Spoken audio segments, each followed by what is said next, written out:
isang patunay na tahimik, nagiging mas tahimik ang ating syudad. Business grew by about 70%.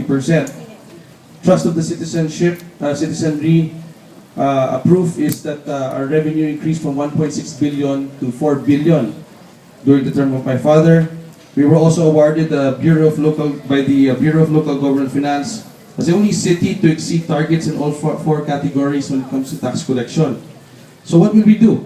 Gusto natin ang lungsod natin mas tahimik. Alam niyo po, ang ating pong lungsod ay isang lungsod na puro residente. Ibig sabihin, mas malaki po ang porsyento natin ng residential property kaysa sa commercial at industrial. Kaya napaka-importante na protektahan natin at dapat mas kanais-nais ang ating lungsod tirahan.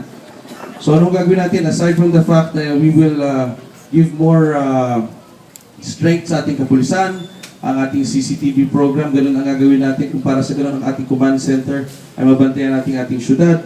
Napaka-importante po na we will continue to educate the people. We will continue to build schools para yung mga kabataan natin na educate.